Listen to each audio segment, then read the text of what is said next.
नेपालको सार्वभौम सत्ता र राजकीय सत्ता नेपाली जनतामा निहित रहेको नेपालको संविधानप्रति पूर्ण वफादार रही सत्यनिष्ठापूर्वक प्रतिज्ञा गर्दै ईश्वर, देश र जनताको नाममा शपथ लिन्छु कि प्रधानमन्त्री पदको जिम्मेवारी प्रचलित कानूनको पालना गरी मुलुक र जनताको भलो चिताई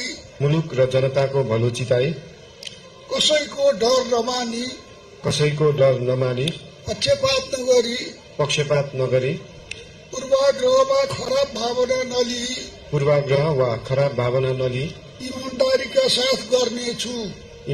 साथ गर्नेछु र आफ्नो कर्तव्य पालनको सिलसिलामा आफूलाई जानकारीमा आएको कुरा म पदमा बहाल रहँदा वा नरहँदा जुनसुकै अवस्थामा पनि प्रचलित कानूनको पालना गर्दा बाहेक अरू अवस्थामा कुनै किसिमबाट पनि प्रकट वा संकेत गर्ने छैन। धन्यवाद। यसपछि नवनियुक्त सम्माननीय प्रधानमन्त्रीज्यूलाई आफ्नो आसनमा रही शपथ पत्रमा हस्ताक्षर गरिदिनु हुन अनुरोध गर्दछु।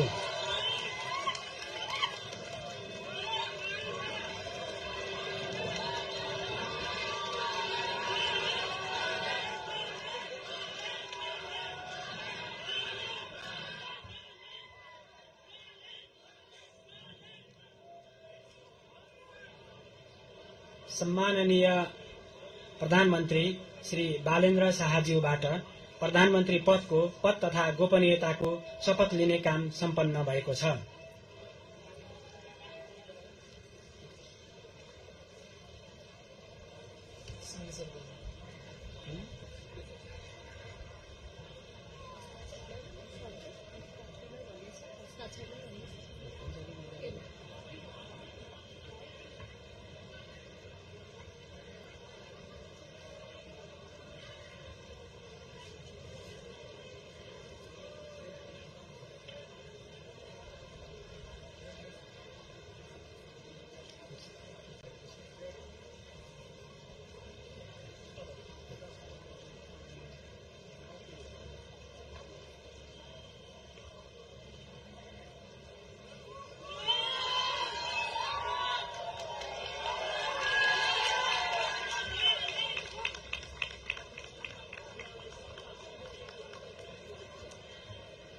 नवनियुक्त सम्माननीय प्रधानमन्त्रीज्यूलाई राष्ट्रपतिको कार्यालयको तर्फबाट हार्दिक बधाई तथा शुभकामना व्यक्त गर्दछौं। अब म नवनियुक्त सम्माननीय प्रधानमन्त्रीज्यूलाई सम्माननीय ज्यूहरू समक्ष बधाई तथा शुभकामना ग्रहण गर्नका लागि हार्दिक अनुरोध गर्दछु।